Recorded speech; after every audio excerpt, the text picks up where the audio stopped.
Hola doctores, ¿cómo están? Vamos a empezar hoy con el módulo de taller del dolor. El taller del dolor prácticamente es la materia de algología que ustedes van a llevar en noveno semestre. Es muy importante que ustedes aprendan a quitarle el dolor a un paciente porque a final de cuentas el hecho de que le quiten el dolor a un paciente pues va a hablar bien de ustedes como médicos. Además, cerca del 90% o más de los pacientes que ustedes traten a lo largo de su carrera van a venir a clínica por presentar algún tipo de dolor. Entonces es importante que ustedes sepan cómo tratar un dolor y cómo tratar al paciente, cómo abordarlo de manera clínica. Nos vamos a estar guiando del temario de la Facultad de Medicina de la UNAM, en este caso de la materia de algología, para que ustedes también les sirva en un futuro y para que lo vayan dominando de una vez.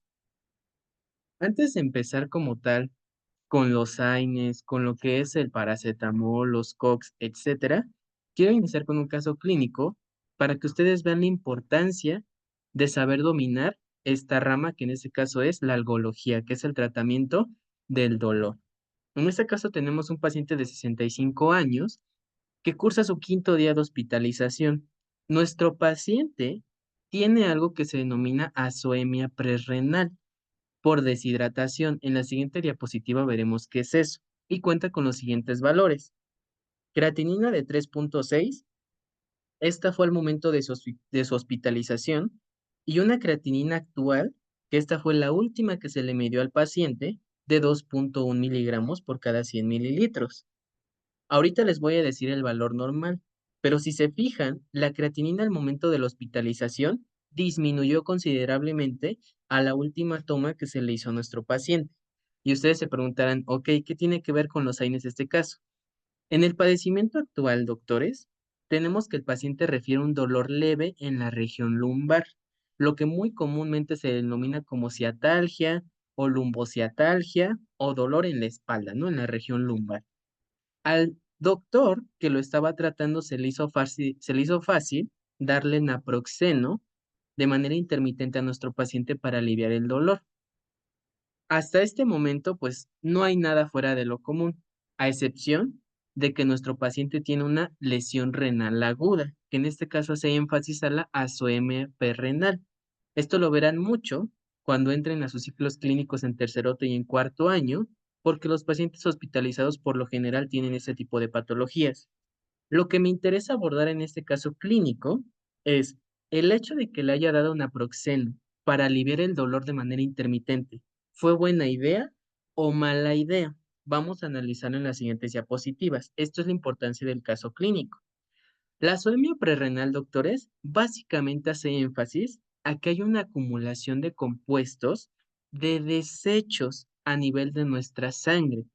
Los compuestos de desechos, de manera fisiológica, van a ser excretados o van a ser filtrados a través de nuestro glomérulo renal, es decir, por la famosa tasa de filtrado glomerular. Esto nos va a estar permitiendo que todos estos desechos que se denominan nitrogenados sean expulsados y no se empiezan a acumular en la sangre.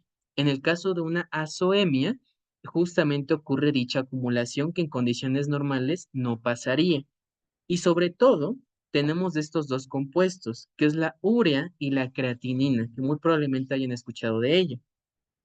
Se dice que es de tipo prerrenal porque es una lesión antes como tal de llegar al riñón. En la lesión renal aguda, doctores, como pueden ver en la imagen del lado derecho, vamos a tener tres tipos de etiologías: prerrenal, renal y posrenal. En el caso de la prerrenal, como les dije, es antes de llegar al riñón. En otras palabras, todo aquel padecimiento o patología que te afecte la llegada de sangre al riñoncito. En este caso, doctores, recordemos que nuestro paciente que tenía deshidratación, entonces por ende tiene un bajo volumen plasmático. Esto se asocia a que a mi riñoncito no le esté llegando la perfusión o la llegada de sangre de manera adecuada. Por eso se dice que es una causa prerrenal, que por excelencia tenemos a la hipovolemia, a la deshidratación y los AINES. Ahorita vamos a ver por qué mecanismo actúan, pero para que se vayan familiarizando. Entonces, como tal, la causa de que disminuya esta perfusión renal, ¿cuál va a ser la importancia? Para que nosotros tengamos una tasa de filtrado glomerular, que en otras palabras es excretar todos estos compuestos de desecho, nosotros tenemos que tener una perfusión renal adecuada. Si yo no le estoy dando el sustento para que mi riñoncito trabaje adecuadamente, no va a estar filtrando pues de manera óptima. Por eso, cuando hay una disminución de la perfusión renal, no filtra adecuadamente los desechos de la sangre, que en otras palabras, no los excreta. Y en otras palabras, se empiezan a acumular todos estos compuestos de desecho y nos causan la azoemia. Todo esto ya pudimos analizar en nuestro caso clínico, doctores. Ahora, el valor de la creatinina es de 1 a 1,5 gramos por cada 24 horas. Ya verán ustedes que en las pruebas de funcionamiento renal, por lo general se hace un conteo de 24 horas, ya sea la creatinina o la proteína, este conteo en 24 horas. Esto es importante porque la proteinuria y la creatinina nos hablan de que el riñoncito está trabajando de manera adecuada o de manera inadecuada. Ahora, en el caso de nuestro paciente, si se fijan, de 1 a 1,5 gramos, no ha alcanzado estos valores normales. El valor más cercano fue de 2,1 miligramos. Sin embargo, aún no alcanza el valor normal de la creatinina. Entonces, quiere decir que nuestro paciente está teniendo prácticamente un mal funcionamiento a nivel renal, porque la creatinina está aumentada y esto quiere decir que se está acumulando en nuestra sangre. Regresando al punto que teníamos, ¿el naproxeno es una buena forma de aliviar el dolor de nuestro paciente o se desencadena una disminución en el funcionamiento renal a causa del propio mecanismo de acción del fármaco? La respuesta, doctores, es que sí. El hecho de que yo dé un AINE en este tipo de pacientes, voy a empeorar el funcionamiento del riñón, que de por sí ya está empeorado, ¿vale? Si se recuerdan, en el caso clínico, nuestro paciente tenía una lesión renal aguda. Ya habíamos visto que es de causa prerrenal. ¿Por qué? Porque mi paciente tenía deshidratación. Otra cosa importante, si ya vimos que la causa es la deshidratación, que a final de cuentas, si mi paciente está deshidratado, ¿qué sería lo ideal que yo haga? Administrar volumen plasmático, ¿no? A través, por ejemplo, de soluciones fisiológicas. Esto es importante porque a final de cuentas es una causa reversible. Si es una causa reversible, quiere decir que la lesión renal aguda, pues es de manera momentánea o es de manera secundaria a otra cosa. Lo mismo pasa con los AINES. Es una causa reversible hasta cierto punto, porque si tú los dejas de dar en este tipo de pacientes, pues va a mejorar el funcionamiento renal, pero vamos a tener otras causas irreversibles, como por ejemplo, enfermedades autoinmunitarias, enfermedades de tipo reumatológicas, infecciosas, etcétera, ¿vale? Eso es importante que vayan identificando si son causas reversibles y tratarlas o si son irreversibles y aminorar el daño a mi paciente. En el caso del naproxeno, doctores, es un AINES. Un AINES por excelencia te va a alterar el funcionamiento renal. Y se preguntarán, ok, pero ¿por qué me lo afecta? Los AINES tienen un impacto directo en la perfusión o en la llegada de sangre que va a tener a mi riñoncito porque prácticamente te afecta a la arteriola aferente. La arteriola aferente, como lo pueden ver en el lado derecho, es prácticamente esta arteria que llega al glomérulo renal y me lo va a estar alimentando.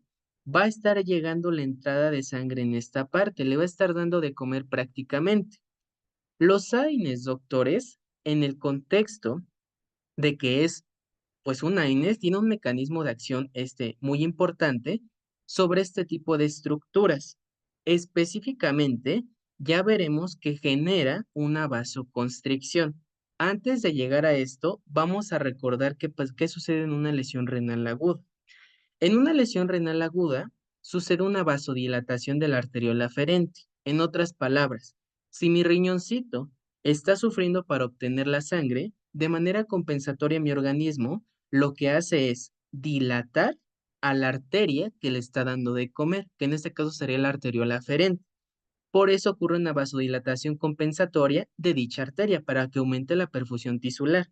En otras palabras, se alimenta de manera adecuada el glomérulo y por ende, si le estoy dando este sustrato a mi riñoncito, se mantiene la tasa de filtrado glomerular y por obvias razones no me va a empeorar la lesión renal, ¿vale? Esto ocurre de manera compensatoria en una lesión renal aguda. Mi paciente está cursando con esto, doctores. Ahora, ¿qué pasa que lo que le dimos? Nosotros le dimos un AINES, que en este caso era el naproxeno. Los AINES, doctores, actúan directamente sobre las prostaglandinas. Ya veremos en la clase de los AINES cómo son desde el ácido araquidónico, desde las ciclooxigenasas, luego con las lipoxigenasas, que a final de cuentas, doctores, toda esta cascada que viene asociada a una lesión o un daño en la membrana de la célula, te va a afectar a dos cosas, prostaglandinas y tromboxanos. En este caso nos centramos en las prostaglandinas. Los AINES actúan directamente sobre ellas. ¿Y qué les van a hacer? Inhibir la producción de prostaglandinas. También ya veremos por qué es importante dar, por ejemplo, un medicamento en específico, que en este caso es el ácido acetilsalicílico, a las pacientes embarazadas que pueden llegar a tener preeclampsia o hipertensión en el embarazo. Pero eso ya lo veremos después. Como inhibe a las prostaglandinas, ¿qué papel tienen estas prostaglandinas a nivel de nuestro glomérulo? Las prostaglandinas de manera fisiológica tienen acción vasodilatadora. ¿A nivel de dónde? De las arterias aferentes. En otras palabras, gracias a las prostaglandinas es posible este mecanismo de compensación, doctores, la vasodilatación. ¿Qué pasa si yo administro el AINE? Pues como voy a estar inhibiendo a las prostaglandinas, estarán de acuerdo que se bloquea dicha vasodilatación. Es decir, inhibo a la que me está generando la vasodilatación. Por ende, ya no genero esta dilatación de la arteriola aferente. Por ende, ya no ocurre todo esto, que se alimenta el glomérulo y que se mantenga la tasa de filtrado glomerular, sino que ocurre lo contrario. Va a haber una vasoconstricción porque inhibía las prostaglandinas. Si hay vasoconstricción, doctores, va a llegar una menor cantidad de sangre. Siempre relaciónenlo, por ejemplo, con una manguerita. Es más fácil que una manguera llegue mayor cantidad de agua cuando está más abierta a que cuando está más estrecha o cerrada. Aquí ocurre exactamente lo mismo. Gracias a esta vasoconstricción inducida por la inhibición de las prostaglandinas, se disminuye la cantidad de sangre que llega al glomérulo. Por ende, no va a tener el sustrato adecuado y por eso va a disminuir la tasa de filtrado glomerular, porque ya no tiene sangre para estar filtrando, doctores, ya no va a tener esta sangre. Y por ende, va a empeorar la lesión renal aguda. Todo esto, doctores, que acabamos de analizar, es la manera en que ustedes van a ir adquiriendo el conocimiento con este curso y la importancia de saber el papel y el mecanismo de los AINES. Esto solo fue partimos, fíjense, de un paciente que estaba hospitalizado, que tenía una lesión renal aguda y que se le hizo fácil al doctor en este caso darle naproxeno. Y fíjense todo lo que conllevó esta simple decisión. Por eso es importante que ustedes desde un inicio aprendan a usar este tipo de medicamentos. Y aquí en esta infografía tenemos algunos otros. Los AINES, ya les dije, genera una contracción de la arteriola aferente, una vasoconstricción, y te disminuye el filtrado glomerular. Por ende, se van a empezar a acumular más desechos en el cuerpo y se empeora la lesión renal aguda. ¿Es el único medicamento que te la genera? No. Tenemos otros, como por ejemplo para la hipertensión, que en este caso son los inhibidores de los inhibidores del sistema renina, angiotensina aldosterona, ¿vale? Lo que quiero que se lleven de aquí, no únicamente los AINES te pueden empeorar el funcionamiento renal. Hay algunos otros, como los diuréticos, que en nuestro caso, si nuestro paciente tiene bajo volumen plasmático, el hecho de que yo le deplete más, pues va a empeorar el funcionamiento renal, ¿vale? Entonces, la importancia de esto es que ustedes conozcan que los medicamentos tienen mecanismos de acciones específicos, tienen acciones sobre otros órganos y siempre hay que individualizar el tipo de fármaco que le demos a mi paciente en base a las patologías que tenga, en base a su edad, en base a sus condiciones clínicas, etcétera, ¿vale? Entonces, Todo este caso clínico fue para introducirlos y para que vieran la importancia que tiene conocer este tipo de medicamentos y controlar el dolor de mi paciente. Ahora, sí vamos a entrar de lleno a lo que son las definiciones y a lo que es la materia de algología. El dolor, doctores, como tal es una experiencia, ¿vale? Es una experiencia de tipo sensorial y emocional, es decir, que tiene comportamientos a nivel psiquiátrico. Ya veremos qué tipo de dolor, sobre todo tiene estas alteraciones en el comportamiento, pero evidentemente es una sensación desagradable. A nadie le gusta estar sintiendo dolor, doctores, ¿vale? Y se asocia con un daño sobre todo tisular a nivel de un órgano. Otra cosa importante, que hasta cierto grado suele llegar a ser subjetivo, porque las escalas que nosotros tenemos para medir el dolor tienen bajo grado de sensibilidad y de especificidad. Sin embargo, sí son de utilidad al momento de querer dar pues un fármaco para el control del dolor, ¿vale? Entonces, como tal, el abordaje del dolor, doctores, es muy complejo, porque al ser una experiencia que es distinta para todos, por eso se dice que es única y personal, tenemos que ver qué fármaco o tenemos que ver qué opciones terapéuticas podemos darle al paciente para mejorar su dolor, ¿vale? Ahora, ya partiendo de que sabemos cuál fue la definición del dolor, vamos a ver otras consideraciones. Como ya les dije, es el principal síntoma de atención médica en hasta 90% de nuestros pacientes. Otra cosa muy importante, casi siempre el dolor se asocia con alguna otra enfermedad, como por ejemplo el cáncer o las neoplasias. Es tanta la importancia que se le puede llegar a clasificar el dolor en dolor de tipo oncológico y no oncológico, pero no es la única enfermedad o no es la única patología que nos puede llegar a asociar el dolor. Sobre todo enfermedades reumatológicas y crónicas también nos lo pueden llegar a desencadenar, como por ejemplo pacientes con artritis reumatoide, pacientes con osteoartrosis, pacientes con enfermedades autoinmunes como el lupus eritematoso sistémico, pacientes con trastornos afectivos como por ejemplo depresión y ansiedad, ya veremos que tiene cierto grado de relación con que se genere un dolor en estos pacientes, ¿vale? Entonces, lo importante aquí, pacientes con cáncer, cerca del 70-90% llegan a presentar dolor, sobre todo en estadios avanzados. Y el dolor aquí es muy importante porque nos ayuda a hacer el diagnóstico clínico, ¿vale? Entonces, siguiendo con esta parte, doctores, del dolor de tipo oncológico, ya veremos qué tipo de cánceres en específico nos pueden llegar a desencadenar más dolor, pero en general prácticamente son casi todos, ¿vale? Y en el dolor de tipo no oncológico, todos aquellos que no están relacionados con un proceso neoplásico, sobre todo se asocia a causas degenerativas por el envejecimiento, como por ejemplo el dolor que tienen los pacientes ancianos, ¿vale? Y como tal el dolor, pues ya sabemos, es un mecanismo de tipo protector. Se diseñó para alertar a un individuo sobre cualquier tipo de riesgo o sobre cualquier tipo de lesión que éste vaya a tener.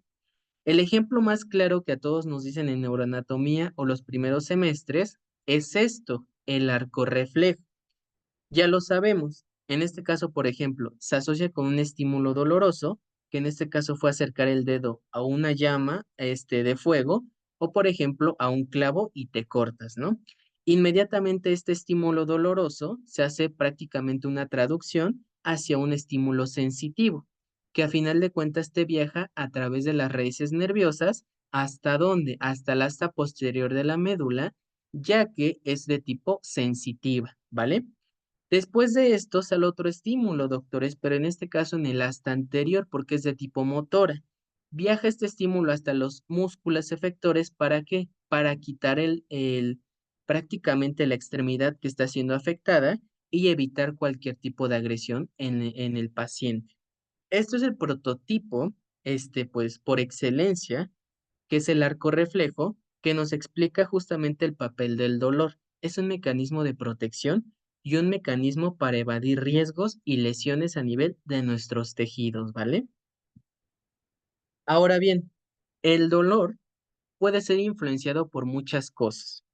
Hay factores que te lo van a disminuir y hay factores que te lo van a aumentar. Cuando hablo de disminuir, en este caso digo el umbral del dolor. Si disminuyo el umbral, quiere decir que cualquier estímulo con mayor facilidad te va a poder desencadenar un estímulo doloroso. En cambio, si yo aumento el umbral, necesito un estímulo más fuerte o necesito ciertos tipos de estímulos más específicos para que mi dolor se desencadene.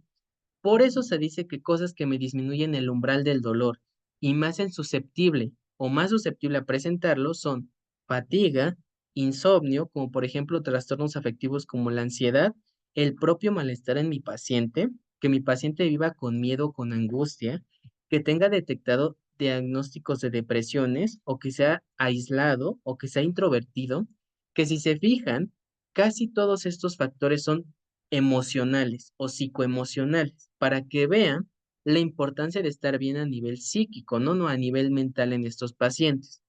Y cosas que te aumenten el umbral, es decir, que te hagan menos susceptible a tener el dolor, son, por ejemplo, que mi paciente tenga un sueño reparador, que es el famoso sueño REM, doctores, que mi paciente no tenga enfermedades crónicas concomitantes, como por ejemplo osteoartrosis, que es una enfermedad degenerativa, o como por ejemplo la diabetes mellitus, ya veremos que nos produce un tipo de dolor específico, que mi paciente descanse de manera adecuada, o la propia comprensión que yo le brinda a mi paciente durante las consultas.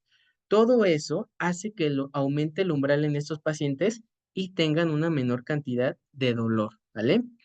Otras, por ejemplo, las experiencias previas al dolor, que se dice aquí que te vuelves más empático y entiendes más a tu paciente. Un ejemplo, si le llega a consulta un paciente que trae una migraña horrible, ellos le refieren o él le refiere que su migraña es la peor que ha sentido en toda su vida y siente que la cabeza se le sale, o sea, es muy malo el dolor. Si ustedes ya tuvieron una migraña o una sensación parecida, van a decir, no, sí tiene razón mi paciente, le tengo que quitar el dolor ya, porque este dolor es horrible. Los hace más empáticos y los hace más susceptibles a que ustedes puedan mejorar el dolor de su paciente. Si ustedes nunca han tenido este dolor, van a empezar a decir, mi paciente es muy exagerado, no creo que le duela tanto, pues es un simple dolor de cabeza, ¿no? Entonces, a esto hace alusión las experiencias previas al dolor. Cada quien interpreta el dolor a su manera, en base a sus vivencias y en base a todo lo que le ha surgido, ¿vale? Otra cosa importante son las diferencias culturales y de género. Esto sobre todo hace alusión, por ejemplo, a que los hombres son más susceptibles a tener dolor que las mujeres. Esto tiene una explicación fisiológica. La mujer por excelencia tiene una mayor cantidad de neurotransmisores inhibitorios y una mayor cantidad de receptores opioides. ¿Cómo lo vemos reflejado esto? Durante el parto, doctores, las mujeres, gracias a estas características fisiológicas, cuando tienen un parto, se denomina que es un nacimiento natural, no se desmayan, por ejemplo, al tener al bebé, que eso sería una cosa impensable en un hombre. Y esto es gracias a que durante este proceso fisiológico, tenemos una mayor cantidad de neurotransmisores inhibitorios, es decir, que me van a estar inhibiendo a que mi paciente tenga dolor. Pero no solo eso, no solo tenemos una inhibición del dolor de manera directa, sino que tenemos una mayor cantidad de receptores opioides, es decir, tenemos una mayor susceptibilidad a disminuir el dolor. Los receptores opioides, doctores, son sobre todo aquellos que me van a ayudar a minorar el dolor. Entonces, por ambos lados están protegidas las mujeres, para evitar que se siga la propagación, en este caso, del dolor, y para aumentar prácticamente la analgesia, ¿no? Que es esta sensación de alivio durante momentos, en este caso, de dolor. Esto es prácticamente lo que hace alusión a la diferencia de género.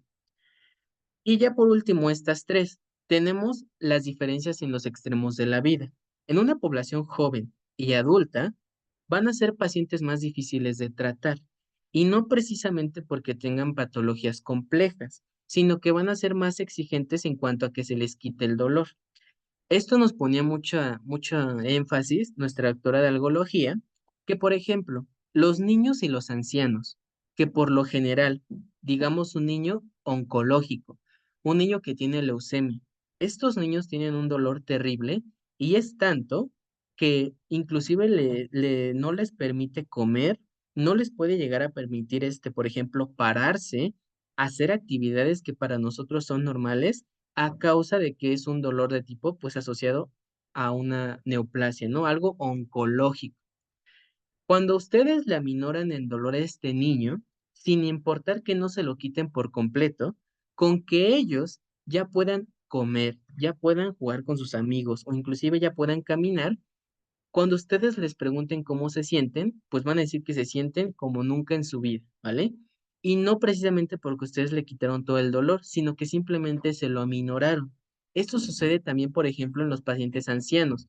Los pacientes ancianos que tienen lumbalgias crónicas o algún otro dolor que ya sea crónico, y ustedes le ayuden a minorar este dolor, por ejemplo, cuando ellos caminan, cuando ellos se acuestan, cuando ellos se están sentando, con que ustedes les ayuden a que puedan ya realizar estas actividades por ellos mismos, sin necesidad que se lo quiten por completo el dolor. Cuando ustedes les pregunten, pues ellos les van a decir, me siento como nunca, doctor, o sea, estoy súper bien porque ya puedo hacer cosas que antes no hacía, ¿vale? Esto hace alusión con los extremos de la vida. Estos dos, los niños y los ancianos, son más susceptibles a tener el dolor, pero no necesariamente los más difíciles de tratar, porque en este sentido son menos exigentes en cuanto a la cantidad de dolor que ustedes le quiten. Sin embargo, ¿qué pasa en una población joven y adulta? Que adulta joven sobre todo, son más difíciles de tratar. Cuando ustedes tienen un joven o un adulto joven que se pega en la rodilla jugando fútbol, que se esguinza el tobillo, que se fractura una mano y tal, aunque ustedes le quiten hasta el 90% de su dolor, el paciente ya puede realizar sus actividades y el paciente inclusive ya puede caminar y ya no es dependiente de alguien, ellos van a acudir con ustedes diciéndoles que aún sienten el dolor. Y aunque ustedes les digan, ok, del 0 al 100, ¿cuánto todavía lo sientes? Aunque ellos sientan un mínimo 5%, un mínimo 3%, se los van a hacer saber y les van a decir que quieren que les quiten todo el dolor sí o sí. Prácticamente esto hace referencia a que son más exigentes en este apartado. Y finalmente los desórdenes afectivos. La depresión y la ansiedad, en casi el 90 o más por ciento de los casos, se asocia con algún dolor, pero este dolor, doctores, se denomina como dolor de tipo psicógeno, es decir, que tiene un componente psiquiátrico que le está produciendo el dolor. Otro ejemplo de estos desórdenes afectivos tenemos las fibromialgias. Las fibromialgias es el típico paciente que acude a consulta, dice que les duele varios lados a nivel del tronco, a nivel de las piernas, a nivel de la cabeza, y cuando ustedes lo exploran y lo examinan, ven puntos de dolor en dichas zonas. Pero cuando ustedes tratan de explicar la etiología, o sea, el por qué le está dando el dolor, pues nomás no le encuentran. Pero interrogándole, por ejemplo, pues ustedes ven que su paciente tiene alteraciones en el comportamiento, tiene cambios de humor, no puede conciliar el sueño, etcétera. A eso hace referencia una fibromialgia y es el dolor por excelencia de tipo psicógeno, ¿vale? Y también porque estos pacientes no van a cooperar.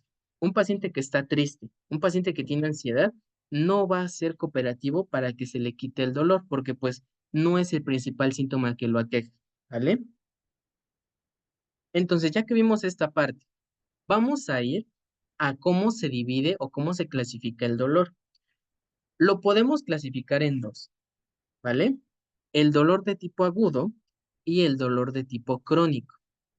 El dolor agudo podemos llegar a clasificarlo en postraumático, dolor de tipo cólico, infarto agudo al miocardio, el dolor que sienten cuando un diente, pues algo no está bien en el diente, hay un absceso, se les va a caer, se pegaron, etc. Y el dolor de tipo posoperatorio.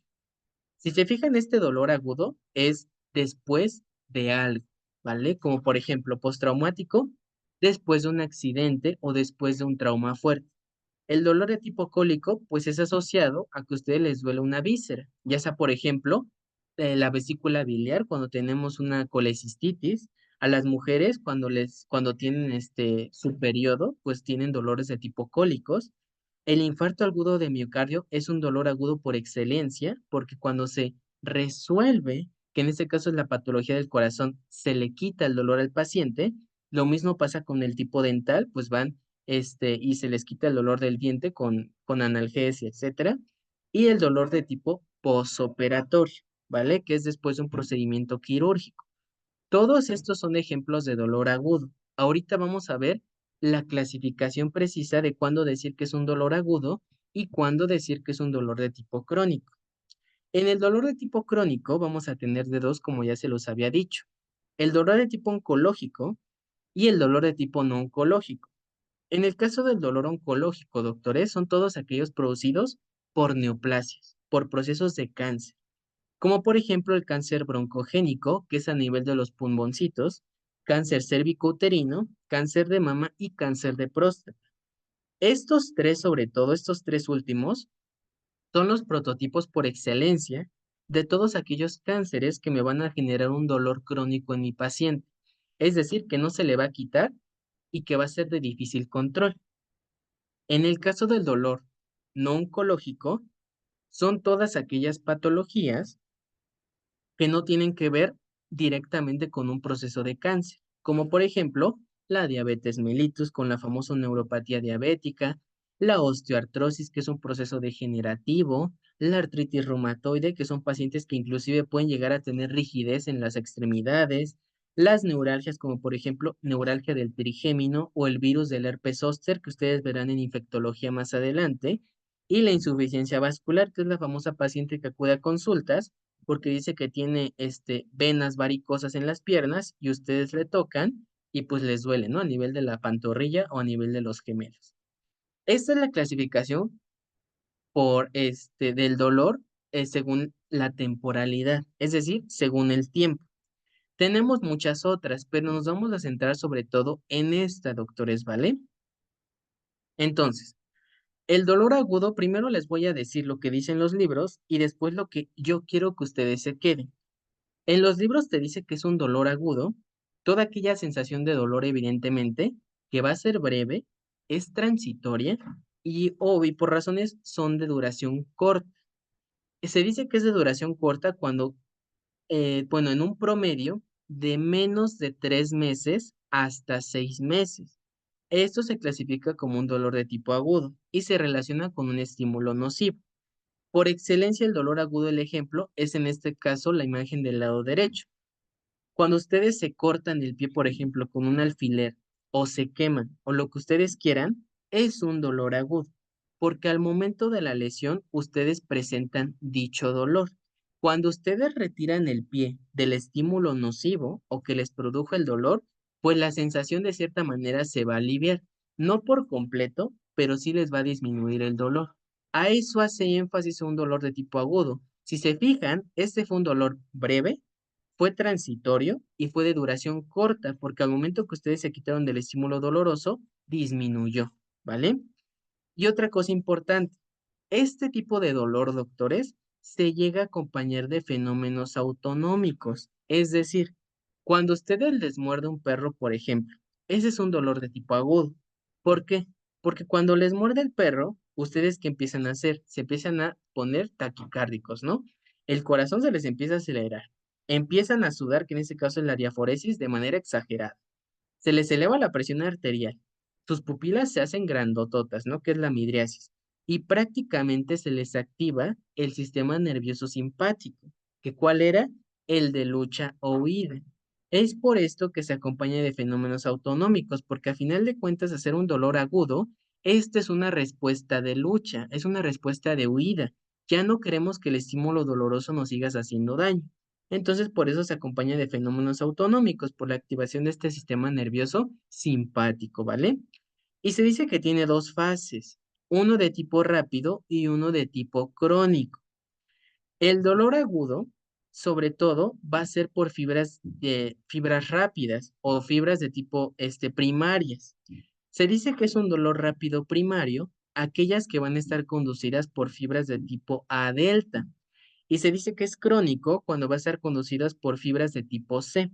Las fibras A delta también son conocidas como mielínicas, es decir, que van a estar recubiertas por las capas de mielina, que en otras palabras, La mielina me ayuda a transmitir el impulso nervioso de una manera más rápida. Por ello se asocia a las fibras rápidas o primarias, que son fibras A delta, están recubiertas de mielina y me ayudan a que el estímulo llegue de manera rápida. En cambio, las crónicas o las fibras tipo C también se les denomina como amielínicas. En otras palabras, transmiten el impulso nervioso de una manera más lenta y por ello se les asocia al dolor de tipo crónico, doctores, ¿vale? Ahora, ¿cómo se va a clasificar un dolor de tipo crónico? El dolor de tipo crónico va a ser todo aquel dolor manifestado, evidentemente de forma persistente, va a ser por episodios y va a ser recurrente. ¿Cuál es el prototipo por excelencia que tenemos? Cuando un paciente se dedica a cargar cosas pesadas, como por ejemplo en este caso, una caja, y dice o empieza a decir que le duele a nivel de la columna, este ya se vuelve un dolor de tipo crónico. ¿Por qué? Porque al momento de que el paciente baja la caja, no le deja de doler a mi paciente. Quizás se le disminuye el dolor, pero ya no le deja de doler. Y otra cosa, es persistente. Cuando ellos van caminando, cuando ellos se sientan o cuando ellos vuelven a cargar algo pesado, doctores, vuelven a tener este tipo de dolor. Por eso se les dice que es un dolor de tipo crónico, ¿vale? Episódica por la misma manera. Va a haber momentos en que les va a regresar el dolor cuando lleguen a hacer la misma actividad o simplemente porque les llega el dolor de repente, ¿vale? Por eso se dice también que este tipo de dolor alteran la funcionalidad y alteran la calidad de vida de mi paciente, ¿vale? Se dice que este tipo de dolor tienen una duración y una intensidad tan grande o llegan a ser tan suficiente como para que la calidad de vida de mi paciente se vea mermada. Les pongo un ejemplo. A ustedes les van a llegar a consulta pacientes geriátricos, pacientes de edad avanzada, que les van a decir que tienen un dolor que inicia en la espalda, por ejemplo, y se les recorre a nivel de todas las piernas. Ellos les van a decir que es un dolor insoportable, que no la deja dormir o no lo deja dormir, no lo deja hacer sus actividades diarias e inclusive cuando camina les duele muchísimo. Eso hace característico un dolor de tipo crónico. Te altera la funcionalidad y la calidad de vida de tu paciente. Por estas dos razones, él va a acudir contigo, pues para que lo ayudes, ¿vale? Generalmente se dice que es una duración aproximada de mayor de 3 a 6 meses, pero ahorita les voy a decir con cuál duración quiero que ustedes se queden. Como ya les había dicho, por lo general no tiene una teología evidente que lo explique, solo les van a decir, yo cargué algo pesado, creo que hice un mal movimiento y desde ahí me dolió y no me dejó de doler. Eso es lo que le llegan a referir a estos pacientes, pero no van a tener por lo general algo que explique el dolor. Como tal, no te conlleva una respuesta autonómica que veíamos que era esta diaforesis o sudoración excesiva, la taquicardia, la hipertensión, etcétera, porque si se fijan, doctores, este dolor ya no es un dolor adaptativo, es decir, ya no es un dolor para que yo huya de un estímulo doloroso que potencialmente me puede generar daño. Este se dice que es un dolor de tipo maladaptativo, es decir, que no conlleva ninguna respuesta favorable para mi paciente. Simplemente fue un dolor que se presentó por X o Y motivo, pero no le está produciendo ningún beneficio a mi paciente. Esto hace referencia a que es un dolor de tipo maladaptativo, ¿vale? Y otra cosa importante, está acompañado de alteraciones psíquicas, como por ejemplo, alteraciones en el comportamiento, y estos pacientes pueden llegar a desarrollar, por ejemplo, ansiedad o depresión, sobre todo pacientes que tienen, por ejemplo, enfermedades reumatológicas, como las que les decía, artritis reumatoide, inclusive una vasculitis se puede llegar a producir un dolor crónico, un lupus eritematoso sistémico, son pacientes que no saben cuándo, pero durante un periodo remiten sus síntomas, pero durante otro periodo vuelven y vuelven a tener el dolor y más fuerte. Por obvias razones, estos pacientes se van a empezar a deprimir o van a empezar a tener ansiedad, porque no saben en qué momento se van a sentir bien y en qué momento no. Por eso desarrollan alteraciones en el comportamiento como ansiedad o depresión, ¿vale? Entonces, ¿con qué quiero que se queden? El dolor agudo, ya les dije lo que decía el libro, de 3 a 6 meses. pero yo les voy a decir la definición con que quiero que se queden. El dolor agudo va a ser todo aquel que aparece inmediato a la lesión y cuando tú le quitas el estímulo o el proceso que te estaba generando el dolor, desaparece. ¿Qué ejemplo teníamos? Tú te pinchas un pie, quitas el pie y se te disminuye el dolor. No se te quita por completo, pero sí se te disminuye. Esto hace referencia a que aparece inmediato la lesión y desaparece cuando la lesión pues ya remite, ¿vale? ¿Cuándo voy a decir que mi paciente tiene un dolor agudo? Te va a decir que mi paciente tiene un dolor agudo cuando tengo una duración de hasta un mes. Y esto tiene explicación, doctores. La cicatrización, sobre todo a nivel, sobre todo osteomuscular, tiene una duración en promedio de un mes. Si mi paciente tarda menos de este lapso, que es hasta un mes o menos de un mes, en que se le quite el dolor, se dice que es un dolor agudo. Les pongo un ejemplo. Cuando este paciente se pinchó y cuando quitó el pie, pues ya le disminuyó el dolor, ¿no? En el transcurso de un mes, en lo que cicatriza la herida de mi paciente, si durante ese lapso de tiempo, que es hasta un mes, se le quita el dolor a mi paciente, es decir, hasta que cicatrice la herida, en ese punto ya se le quitó la herida a mi paciente, se dice que es un dolor de tipo agudo, ¿vale? Mi herida cicatrizó y ya no hay dolor. Es un dolor de tipo agudo, doctores, ¿vale? Pero ¿qué pasa con un dolor de tipo crónico? Es todo aquel dolor que te va a aparecer hasta más de un mes después de que de que la herida se cerró. Les pongo un ejemplo. Un paciente que tuvo una intervención quirúrgica, digamos una hernia umbilical, algo así. Ya le hicieron la cirugía, ya pasó un mes, ya se le cicatrizó y ya hasta se le cerró la herida que le hicieron y su paciente todavía presenta dolor.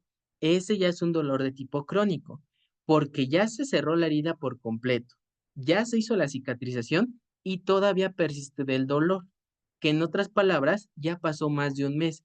En ese tipo de pacientes se dice que es un dolor de tipo crónico, ¿vale? Que persiste al menos un mes más que la lesión cuando ya se cicatriza o se cierra nuestra lesión, ¿vale, doctores? Esta es la diapositiva que quiero que se queden porque es lo más importante y es lo que es una definición más práctica a lo que nosotros nos compete. Entonces, ya que vimos la clasificación, en este caso del dolor, vamos a ver otra, ¿vale? Esta clasificación va a ser en base a la etiología del dolor. Vamos a tener que el dolor se puede dividir en tipo neuropático, en tipo nociceptivo y de tipo psicógeno. El psicógeno ya lo vimos. Es todo aquel que va a estar relacionado con alteraciones en el comportamiento o prácticamente alteraciones psíquicas, como por ejemplo la depresión o la ansiedad, ¿vale?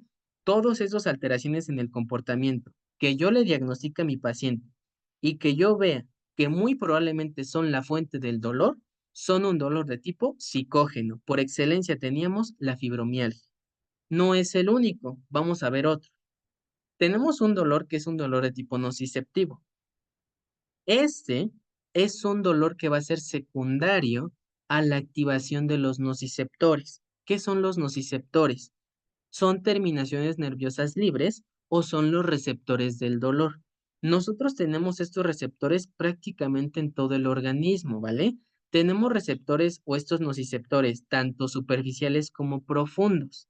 Como por ejemplo los receptores, tenemos varios, ¿no? Como por ejemplo los receptores de Pacini, los corpúsculos de Meckel, todos estos, ¿no? Pero en este caso nos van a interesar los nociceptores. A nivel de su piel, por ejemplo, tienen nociceptores. ¿Cómo lo sabemos? Porque cuando ustedes se cortan, cuando ustedes se exponen al fuego, cuando ustedes se exponen a un estímulo doloroso, pues lo perciben. Estos nociceptores se dicen que están a nivel osteomuscular. Por eso dividimos este tipo de dolor en dolor nociceptivo osteomuscular, que por excelencia es, por ejemplo, una lumbalgia, que a su paciente les duele a nivel de la columna lumbar, o tenemos otro tipo de dolor, que es el tipo visceral. Este tipo de dolor visceral es por la activación de nociceptores, pero ya no es a nivel de la piel como el osteomuscular.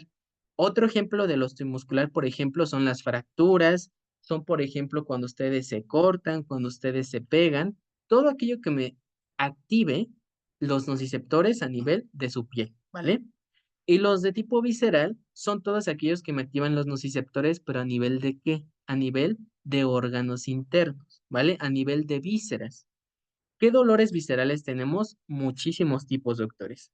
Podemos llegar a tener dolor a nivel hepático, podemos llegar a tener el famoso cólico, que es sobre todo en las colecistitis, por ejemplo. Podemos llegar a tener una peritonitis te causa un abdomen en tabla terrible y a los pacientes tienen hiperestesia, hiperbaralgesia, tú les tocas tantito y prácticamente tienen contractura muscular. Eso es un dolor de tipo visceral. Se me activaron los nociceptores, pero a nivel de justamente estos órganos internos, ¿vale? Estas son las dos clasificaciones que tenemos el dolor nociceptivo, osteomuscular o visceral. Y finalmente el otro es el tipo neuropático. Aquí tenemos de dos. Si hay afección a nivel central, pues va a ser central. Y si hay afección a nivel periférico, pues va a ser periférico. El dolor neuropático hace referencia a que nosotros ya tenemos una alteración en el sistema nervioso, como les decía. Es central, la afección va a ser a nivel del sistema nervioso, pero central, que ¿qué nos abarcaba? El encéfalo y la médula espinal. Todo aquello que me afecte eso nos va a producir un dolor de tipo neuropático central. Por ejemplo, pacientes con tumores cerebrales, pacientes con cánceres que ya hubo metástasis a nivel del cerebro, a nivel de la médula espinal, pacientes que tuvieron EBCs o infartos cerebrales, o pacientes que tienen enfermedades desmielinizantes como la esclerosis múltiple. Todas estas afecciones prácticamente te alteran el sistema nervioso central. Y las periféricas son todas aquellas que te van a afectar, pero que el sistema nervioso a nivel periférico, es decir, de las extremidades, como por ejemplo las famosas radiculopatías, que es cuando se comprimen raíces nerviosas de las extremidades y los pacientes te dicen que sienten pinchazos, que sienten hormigueo o que sienten las famosas parestesias, ¿vale? Y la neuropatía diabética, que es nuestro ejemplo por excelencia. Entonces, en conclusión, el dolor lo podemos clasificar en agudo o crónico y lo podemos clasificar según su etiología en neuropático, si se afectan los nervios, nociceptivos, si como tal solo se activan las terminaciones nerviosas libres o los receptores del dolor a nivel osteomuscular o a nivel de vísceras, y el dolor de tipo psicógeno, que son todos aquellos cuadros que se van a acompañar de depresión o de ansiedad. Ahora, les voy a poner un ejemplo para que vean que todo esto tiene importancia clínica. Cuando a ustedes les llega un paciente a su consulta, ya no únicamente van a decir, le van a presentar al paciente a su doctor. Doctor, el paciente tiene un dolor a nivel lumbar.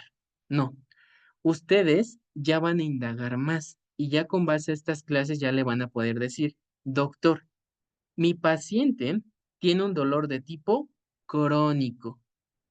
Y ya no solo eso, le van a decir un dolor de tipo crónico y como ustedes ya saben que se divide en varios, le van a dar nombre y apellido al dolor. Fíjese que es un dolor de tipo crónico no oncológico, asociado a una diabetes mellitus. Y no se van a quedar ahí, doctores, se van a ir más profundo. Fíjese que sí, es un dolor de tipo no oncológico asociado a diabetes mellitus y es de tipo neuropático. ¿Por qué? Porque tiene mi paciente neuropatía diabética y la diabetes te afecta a nivel del sistema nervioso periférico. Y así con todos, ¿vale? Van a tener que ir describiendo el tipo de dolor lo más preciso y lo más detallado posible, ¿vale? Esto es la importancia de que ustedes conozcan la clasificación de los tipos de dolor. Ahora, estos son prácticamente las diferencias clínicas de cada uno de ellos. Prácticamente el neuropático y el nociceptivo tienen importancias clínicas, que son fundamentales para nosotros como médicos generales. Vamos a iniciar con que hay tres tipos de dolor: neuropático y nociceptivo, que se los acabo de decir acá atrás. Pero hay un dolor de tipo mixto, doctores.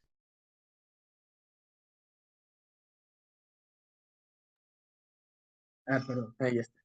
Pero hay un dolor de tipo mixto. El dolor de tipo mixto es aquel que me va a abarcar tanto un dolor de tipo neuropático como un dolor de tipo nociceptivo. Ahorita les voy a decir los ejemplos que tenemos de este. El neuropático. Los pacientes lo describen como quemante, urente o paroxístico, que por excelencia les decía, son las famosas parestesias. Su paciente les van a decir, fíjese doctor, que a nivel de las piernas y de las manos siento como pinchazos, siento como si me estuvieran picando, siento que como si se me adormecieran las manos y las piernas. Esto hace referencia a que es un dolor de tipo urente o quemante, ¿vale? Que son las famosas parestesias. Otra cosa importante del neuropático, aparece semanas después de la lesión. Se puede llegar a acompañar de alodinia. La alodinia, doctores, es un aumento a los estímulos que por lo general porque por lo general no son dolorosos, pero en este tipo de pacientes sí lo llegan a hacer. Por ejemplo, cuando un paciente tiene alodinia, el simple hecho de que tú lo toques, el simple hecho del roce de la piel con la ropa, les genera dolor. Eso es una alodinia, un aumento en la sensibilidad a estímulos que por lo general no son dolorosos, ¿vale? Y otra cosa importante, el dolor de tipo neuropático van a ser resistentes a los AINES y a los opioides. Y ahorita vamos a ver por qué un AINE y un opioide no te hacen un dolor de tipo neuropático. Ahorita lo vamos a ver. Entonces, ¿a qué me responde el dolor de tipo neuropático? Me responde a tratamientos con antidepresivos, anticonvulsivos o neuromoduladores. Yo sé que ahorita a lo mejor no entienden bien esta parte, pero con la siguiente diapositiva lo van a entender mejor. Ahorita quédense con que el neuropático, como es una afección ya a nivel del sistema nervioso, pues no te funcionan los AINES y los opioides, porque esos no, prácticamente su mecanismo de acción no es a nivel sistema nervioso. En cambio, los antidepresivos y anticonvulsivos sí tienen efecto a nivel del sistema nervioso. Con eso quédense ahorita. Ahora, el dolor de tipo nociceptivo. Otra cosa importante es, aparece inmediato y remite al quitar la lesión. Por ejemplo, cuando un paciente tiene un golpe, doctores, digamos que se golpeó, con la esquina de una mesa. Eso es un dolor de tipo nociceptivo. ¿Y de qué tipo sería, doctores? ¿Sería un dolor de tipo nociceptivo o osteomuscular? Fue secundario a la activación de nociceptores, o en este caso, el golpe que tuvo el paciente a nivel de la espalda, a nivel, pues es un nociceptivo osteomuscular. Por eso se dice que remite al quitar la lesión, porque cuando el paciente se aleja o prácticamente pues ya no se está pegando con este mueble, pues se le va a quitar el dolor. El dolor de tipo neuropático no es así. El dolor neuropático, al ser una afección ya en las terminaciones nerviosas, es decir, a nivel de los nervios, pues es un dolor que ya no se va a quitar, doctores, ¿vale? Porque justamente ya tenemos esta alteración a nivel del sistema nervioso. En el nociceptivo no. Te das el golpe, te quitas de donde te dieron el golpe y ya se te va disminuyendo el dolor. Prácticamente es eso. Se dice que es descrito en forma variada, pero ya vimos en qué se clasifica, en de tipo visceral o de tipo osteomuscular. Puede ser desde me duele la panza, puede ser desde me duele prácticamente debajo del estómago, me duele cerca de, por ejemplo, por debajo del hígado, un ejemplo. Eso es un dolor de tipo visceral. O puede ser simplemente, doctor, fíjese que me pegué en la rodilla y me sigue doliendo. Ese es un dolor de tipo nociceptivo, ¿vale? Y otra cosa, el dolor de tipo nociceptivo sí te responde bien a los AINES y te responde bien a los opiáceos. ¿Por qué? Porque los AINES y los opiáceos sí te ayudan con esta parte de la inflamación. Prácticamente esto hace alusión a un proceso inflamatorio, a una liberación de sustancias inflamatorias, etcétera.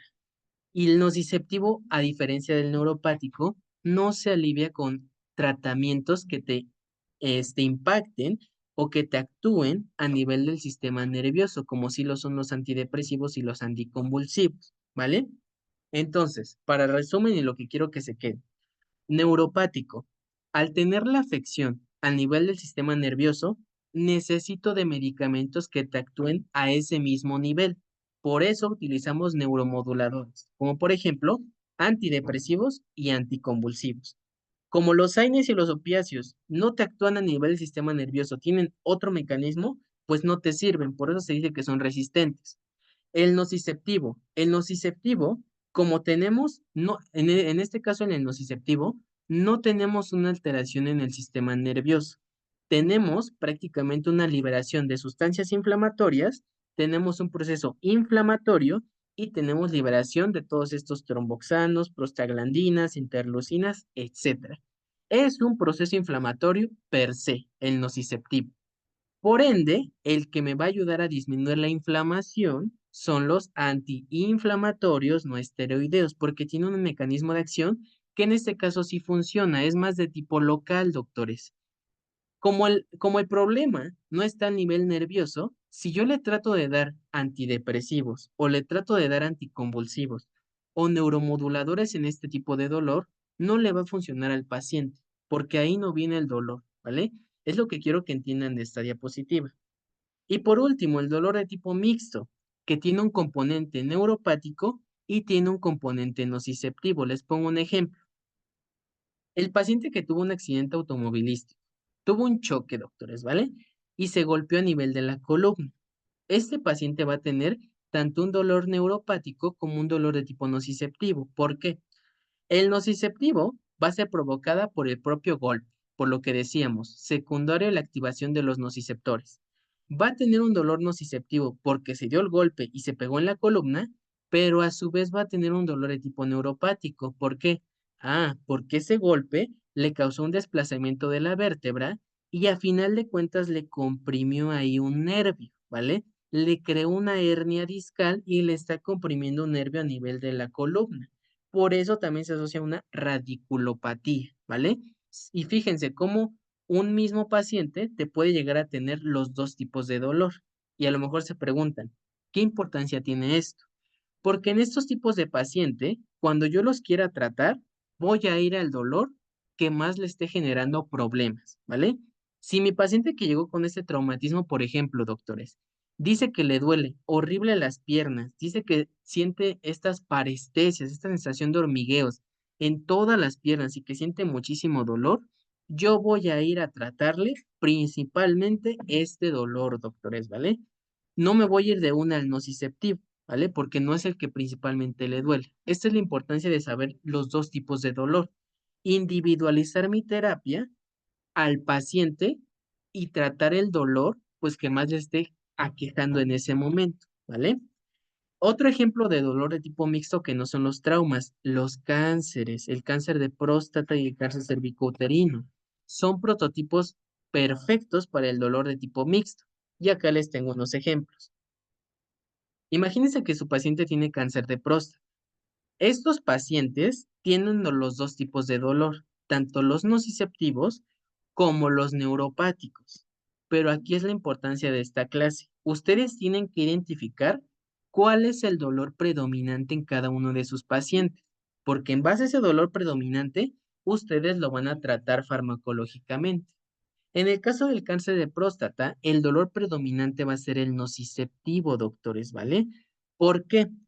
Porque el cáncer de próstata tiene una metástasis por excelencia a nivel de la columna vertebral. Entonces, le va a estar estimulando todos estos nociceptores o terminaciones nerviosas libres o receptores del dolor, a final de cuentas, a nivel de la columna vertebral. Por eso se dice que el tratamiento principal en este tipo de paciente va a ser el nociceptivo, secundario a una metástasis que le está estimulando prácticamente los nociceptores en la columna vertebral. En este tipo de pacientes, si yo le quisiera dar un tratamiento farmacológico, estarán de acuerdo que al ser un dolor de tipo nociceptivo, yo le tendría que dar o AINES o opioides. Si yo le diera neuromoduladores como antidepresivos y anticonvulsivos, no me va a servir, porque no es el mecanismo por el cual se está generando el dolor, ¿vale?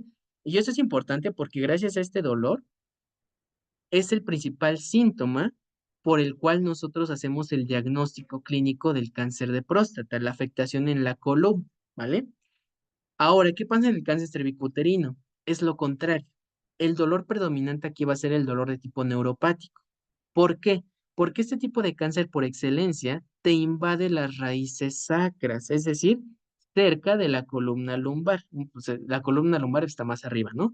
Pero aquí lo importante es que esta invasión de las raíces sacras lo que te hacen es una estimulación nerviosa, estarán de acuerdo.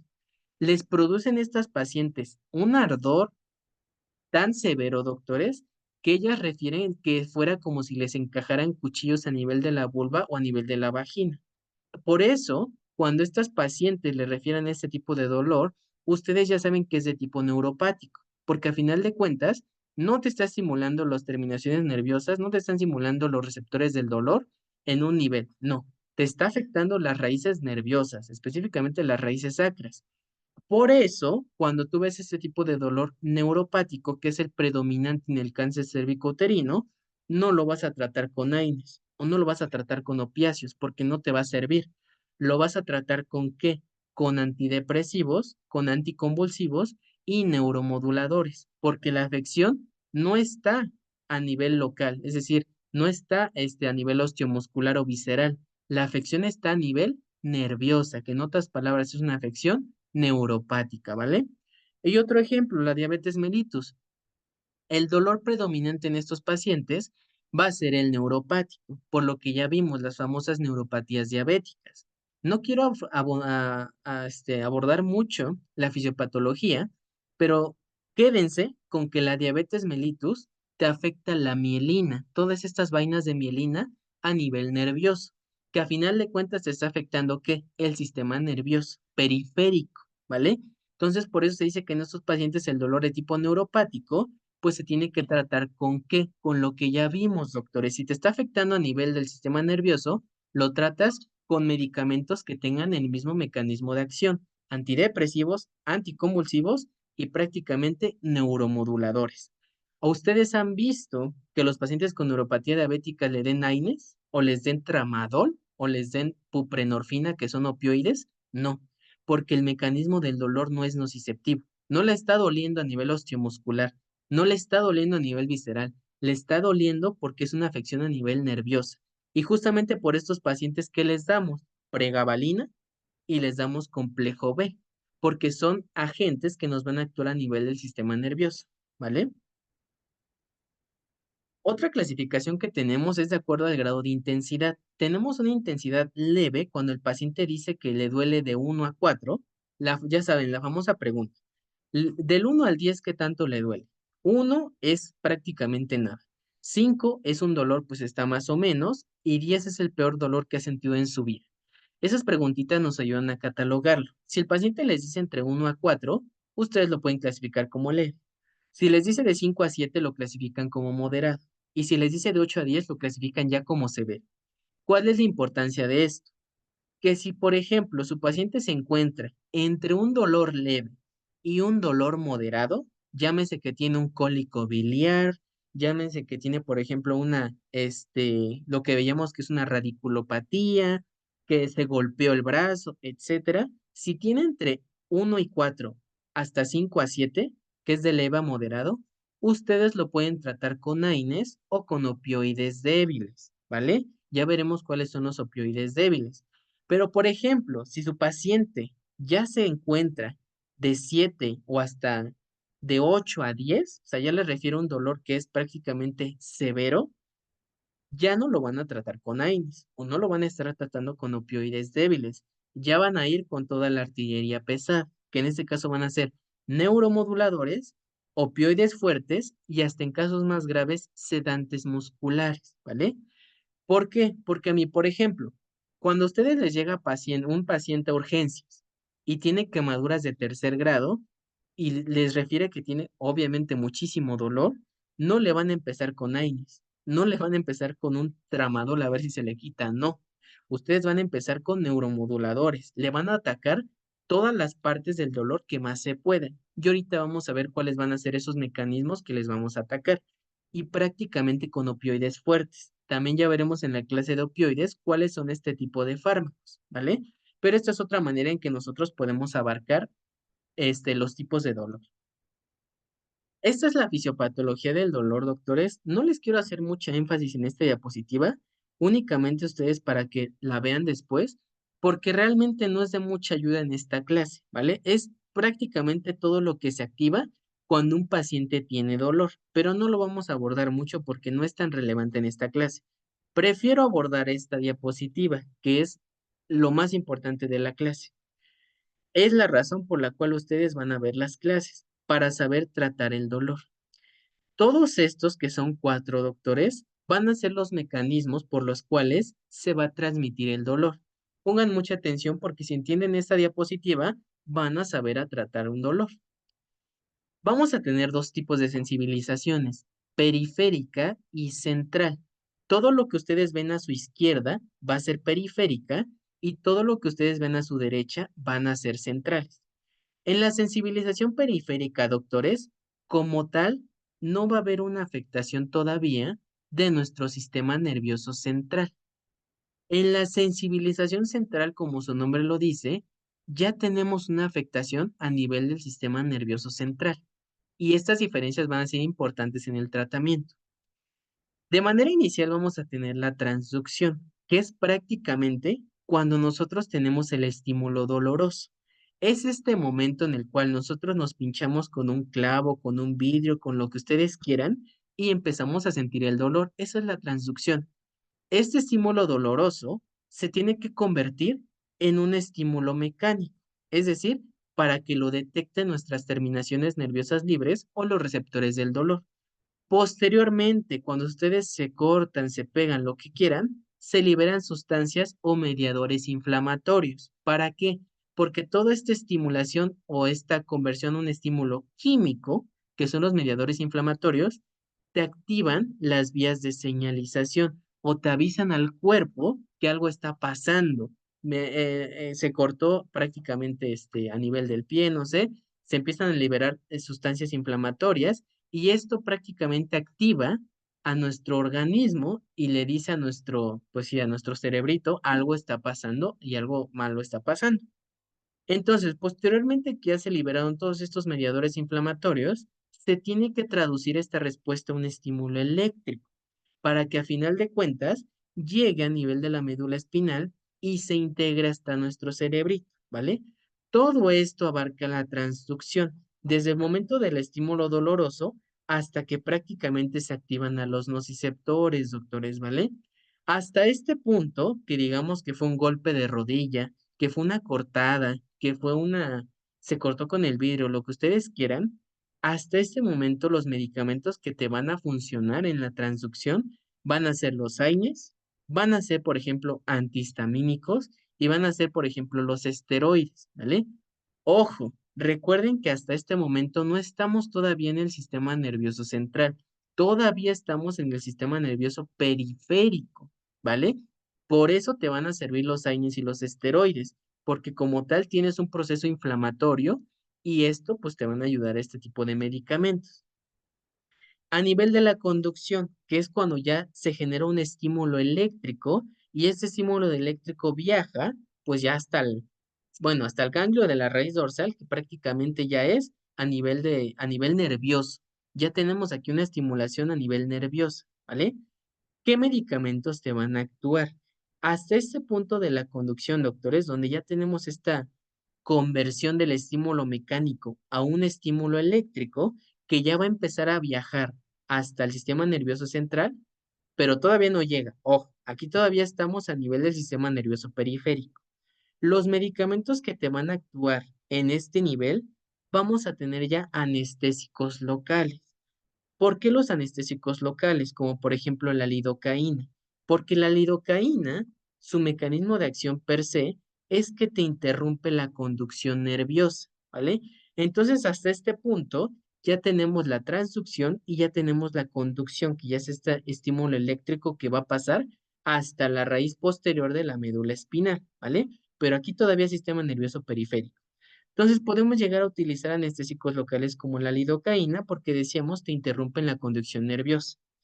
Hasta esta parte, doctores, tenemos el sistema nervioso periférico. ¿Por qué es importante conocer esto?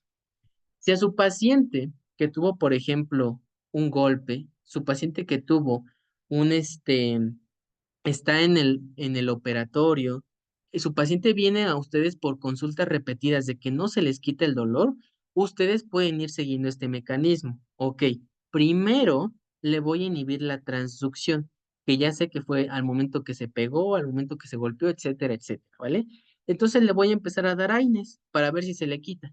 Doctor, fíjese que no se me quita y el dolor está empeorando. Ok, ya inhibí una de las señalizaciones del dolor que fue la transducción. Pues ahora me paso a la conducción. Muy probablemente, si le inhibo la estimulación eléctrica o le interrumpo la conducción nerviosa, le mejora el dolor. Ok, ya le voy a dar AINES, pero le voy a aumentar un anestésico local. Le voy a poner lidocaína, ¿vale? Para ver si se le quita el dolor. Aquí ya estoy inhibiendo dos mecanismos o dos fases, o si lo quieren ver, dos procesos que me están generando el dolor. Por eso es importante esta diapositiva, doctores, ¿vale? Y en base a la respuesta del paciente, yo le voy a ir agregando o yo le voy a ir quitando medicamentos hasta que se le quite el dolor.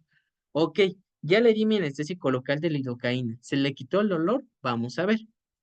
Hasta este punto, doctores, que ya se produjo el estímulo doloroso en la transducción, ya se convirtió en un estímulo eléctrico en la conducción o ya pasó a las raíces nerviosas.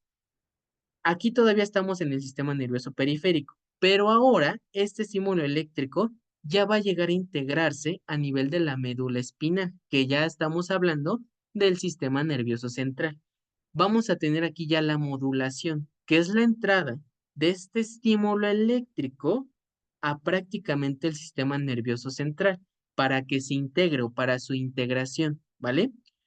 Hasta este punto, doctores, o en la modulación, ya entramos a nivel del sistema nervioso central. Por eso se dice que ya es una sensibilización central. Los fármacos que te van a actuar en estos dos no van a ser los mismos que te van a actuar en estos dos. A partir de la modulación y después a la integración, vamos a utilizar fármacos que actúen a nivel del sistema nervioso central. Por ejemplo, vamos a tener antidepresivos tricíclicos, vamos a utilizar anticonvulsivos, ya veremos cuáles vamos a utilizar. Podemos llegar a utilizarlos a los esteroides. Los esteroides actúan prácticamente hasta en los cuatro, doctores. Entonces, en estos no hay falla. Vamos a poder llegar a utilizar inclusive los opioides, las benzodiazepinas, sedantes musculares o inclusive los relajantes musculares. Repito, a la modulación y a la integración ya tenemos una afectación a nivel del sistema nervioso central.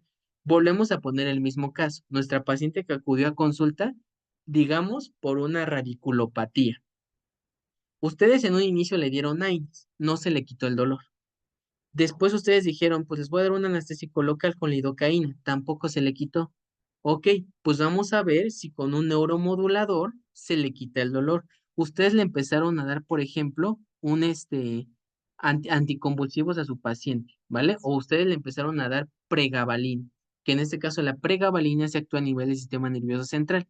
Y su paciente les dice, doctor, fíjese que sí, ya se me disminuyó el dolor, ya se me mejoró. Ah, pues lo que estaba pasando es que ustedes le querían dar, o nosotros le queríamos dar AINES o le queríamos dar lidocaína en un dolor que no le iba a funcionar, porque en nuestro caso era un dolor de tipo neuropático. Y si es neuropático, ya tenemos una afección a nivel del sistema nervioso. Esta es la importancia de que ustedes conozcan en qué procesos o en qué momentos del dolor pueden llegar a dar medicamentos en los pacientes. Y finalmente la integración. Ya entró el estímulo doloroso a la médula espinal. Y en la integración prácticamente es la percepción o la interpretación que nosotros le vamos a dar al estímulo doloroso. En otras palabras, se define como el carácter del dolor, ¿vale? Pero básicamente es eso. El paciente ya te va a percibir el dolor y ya lo va a interpretar a su manera de ser, ¿vale? ¿Qué fármacos te van a ayudar aquí en esta parte de la integración? Los medicamentos que te van a actuar prácticamente, si tú no quieres que tu paciente de plano ya no sienta dolor, pues ¿qué le puedes dar hasta este punto que te actúa a nivel del sistema nervioso central? Efectivamente, sedantes o sedación, pues ya para que prácticamente tu paciente no perciba ningún estímulo doloroso. Otra cosa que le podemos dar son los hipnóticos. Prácticamente en integración, todos aquellos medicamentos que te induzcan el sueño te van a ayudar con la modulación del dolor en nuestro paciente, ¿vale? Entonces, conclusión de esta diapositiva. Es importante que sepan qué dolor, sí, prácticamente qué dolor vamos a poder llegar a tratar en la transducción, en la conducción, en la modulación y en la integración, ¿vale? Para que ustedes sepan dar medicamentos y no quieran dar un AINES, por ejemplo, en un dolor neuropático, o no quieran dar anticonvulsivos en un dolor nociceptivo, ¿vale? Entonces es importante que conozcan esta sensibilización central y periférica para que ustedes se vayan familiarizando con los tipos de medicamentos que ustedes pueden llegar a dar. Entonces, por el día de hoy sería todo lo que vamos a ver sobre generalidades del dolor y vamos a seguir con bases neuroanatómicas y fisiológicas del dolor en las siguientes clases, ¿vale?